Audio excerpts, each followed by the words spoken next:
Paz e graça, gente querida, que Deus abençoe a sua vida. Estou passando aqui hoje para deixar para você uma palavra do coração de Deus e eu creio que o Senhor vai falar com você e te abençoar de uma maneira muito especial através dessa mensagem. Compartilhe com seus amigos, compartilhe com seus familiares, se inscreva aqui no nosso canal e ative também o sininho para você não perder mais nenhum vídeo que postarmos por aqui.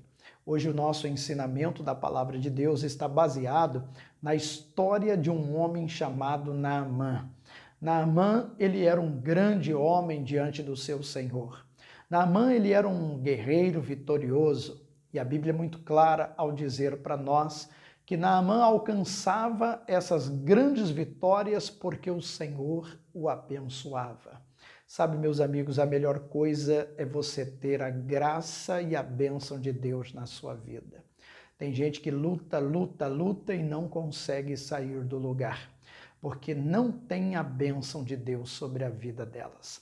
Eu quero convidar você a ficar comigo até o final desse vídeo, porque a palavra vai falar ao seu coração. Essa mensagem, ela é um recado de Deus para você que nos acompanha aqui neste canal. Você que ouve essa mensagem, você que recebeu essa mensagem por algum amigo seu, não descarte essa palavra. Ouça até o final, Deus tem uma bênção muito especial para a sua vida no nome de Jesus, amém?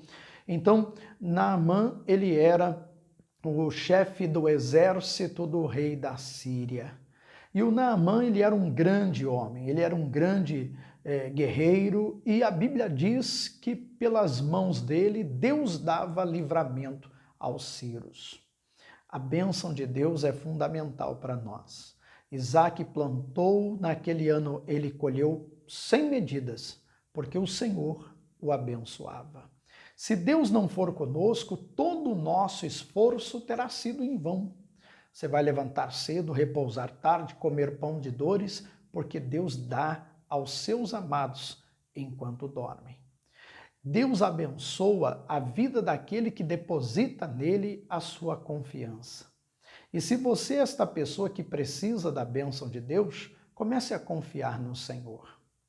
Naamã depositava em Deus essa esperança, e por isso Deus o abençoava. Mas apesar de Naamã obter grandes vitórias, Naamã também enfrentava desafios. A Bíblia diz que Naamã era leproso. A lepra naquela época era algo incurável. Era algo que para a medicina daquela época não tinha solução. E ainda mais, a lepra era tido como uma maldição na vida daquela pessoa. Então Naamã via a sua vida escorrendo pelo vão dos dedos, como dizem o ditado.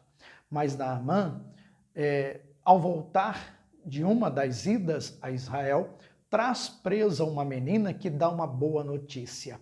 Olha, se Naamã estivesse diante do profeta que está em Samaria, ele o restauraria da sua lepra. Naquela época, os profetas representavam, simbolizavam, o próprio Deus na terra. Eles eram homens consagrados, piedosos, que simbolizavam Deus ali no meio do seu povo.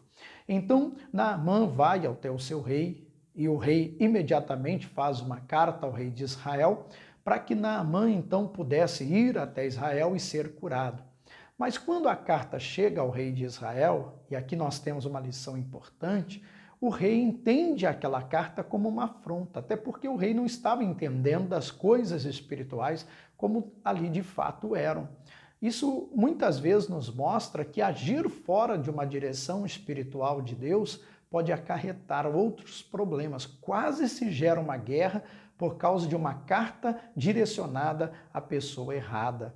Quando nós estamos na direção do Espírito Santo, ande sempre nessa luz, nessa direção, a sua vida vai ser muito mais abençoada. Não mude o que Deus falou com você, cumpra a risca, cumpra exatamente aquela palavra, aquela direção, aquela inspiração que veio de Deus, que veio pela palavra ao teu coração. Naamã pega os cavalos, os seus carros ali, seus funcionários e vai então para Samaria.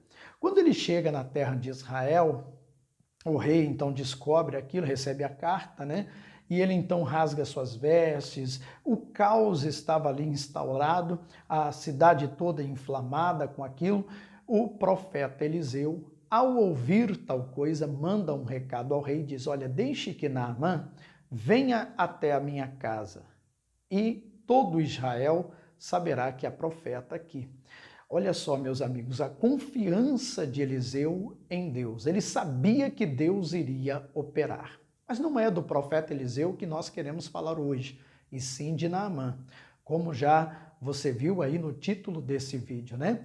Naamã tendo seu coração descoberto para que fosse curado da sua lepra. Preste atenção nisso, porque o grande problema de Naamã não era a lepra, era o que estava dentro do seu coração. Quem sabe você que me ouve, o problema não é o que está acontecendo ao seu redor, mas é com aquilo que está acontecendo dentro de você.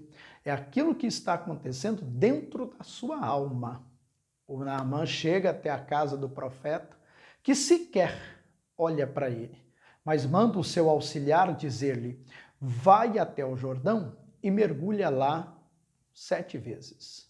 7 mergulhos. Ele tinha que mergulhar por ali, no Jordão, 7 vezes. Quando ele ouve essa palavra, e aí entra o ponto mais importante aqui da nossa mensagem, o Naamã fica completamente indignado. Veja comigo o que diz aqui a palavra de Deus. Verso de número 11 do capítulo de número 5 de segundo livro dos Reis. Veja,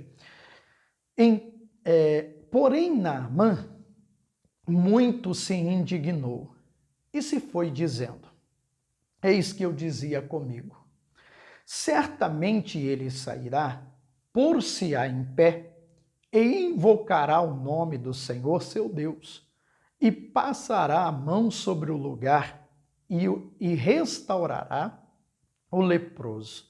Quando Naamã vai até a casa do profeta, ele tinha criado uma concepção de como é que o profeta iria agir. Mas eu creio que naquele momento não foi uma atitude indelicada do profeta diante do comandante do exército do rei da Síria, mas foi o próprio Deus colocando a Naamã no lugar em que ele deveria de estar. Porque o grande problema de Naamã não era a lepra. Naamã já tinha experiência com Deus quando Deus o livrara nas guerras. O problema de Naamã, como o problema de muitos que ouvem essa palavra, é o orgulho, é a soberba, é a prepotência, a arrogância de ser ou de ter conquistado alguma coisa e achar que isso te torna especial a ponto de ser melhor do que os demais. Olha, eu quero liberar uma palavra importante e muito forte para você. Saiba que diante da presença de Deus não tem título, não tem fama, não tem renome, não tem sobrenome que faça algo por você. Diante da presença de Deus, nós temos apenas um título de filhos e de servos de Deus. Enquanto você mantiver o seu coração orgulhoso, e olha, aquela pessoa orgulhosa, muitas vezes é aquela pessoa que está numa situação complicada, mas ela não se curva, ela não se dobra, ela não reconhece que ela está errada. O Naamã precisava compreender que chefe do exército era lá na terra da Síria, mas ali diante do servo de Deus, diante da presença de Deus, ele era apenas Naamã. Mas ele não aceitou aquela palavra. Ele queria que o profeta saísse, que o profeta fizesse isso, aquilo, colocasse ali as mãos sobre a lepra e o restaurasse. A ponto de ele chegar a dizer: não são as águas de Abana, Farpar, águas cristalinas em Damasco, melhores do que essas daqui de Israel? Ora, Deus usa o que ele quer, da forma que ele quer, quando ele quer, no momento em que ele quer. Mas o orgulhoso, ele não é uma pessoa ensinável, ele é uma pessoa que acha que sabe mais do que os outros. Ele é uma pessoa que acha que ele é melhor do que os outros, que ele não pode mergulhar no Rio Jordão, ele tem que mergulhar nas águas cristalinas. Queridos, essa é uma palavra muito forte para você, porque a Bíblia diz que Deus se agrada, Deus dá graça àqueles que são humildes, mas despreza os soberbos.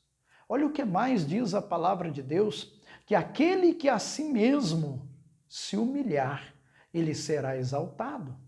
Mas aquele que a si mesmo se exalta, ele será abatido. Essa é uma palavra muito forte, porque muitas vezes o que tem levado as pessoas a tropeçarem na vida é o orgulho. Tem gente que sai da igreja, tem gente que fica rebelde com a igreja, porque muitas vezes o coração dela é orgulhoso. Porque o coração dela, muitas das vezes, está tomado pela soberba. Jesus falou assim, queridos, olha, aprendei-vos de mim, que sou manso e humilde de coração.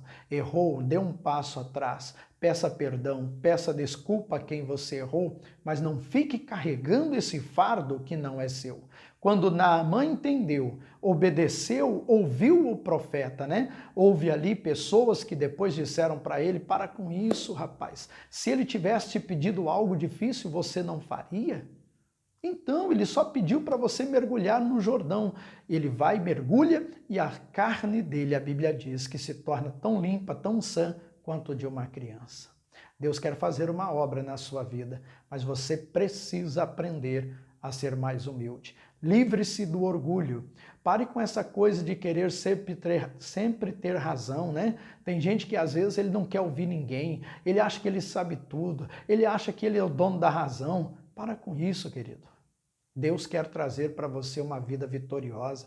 Deus quer lhe dar uma vida plena, uma vida completamente realizada. Então, tire o orgulho do teu coração e deixe que Deus faça a obra na sua vida. Há um milagre, há uma bênção à sua espera. Mas você precisa limpar o seu coração e tirar de você esse sentimento chamado orgulho, porque isso é uma praga, isso é um sentimento negativo que vai acabar com você.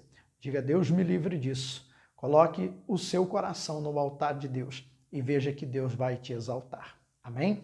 Um forte abraço para você, que Deus abençoe a sua vida. Nós nos vemos nos próximos vídeos aqui no nosso canal. Não se esqueça de se inscrever, de compartilhar essa mensagem com aqueles que têm sido orgulhosos, precisam ser quebrados, precisam ser quebrantados para que Deus possa restaurar e levantar. Muitas coisas na sua vida vai mudar com o simples fato de você aprender a andar em humildade. Que Deus abençoe você e nunca se esqueça que você nasceu para reinar e você tem o direito de ser feliz.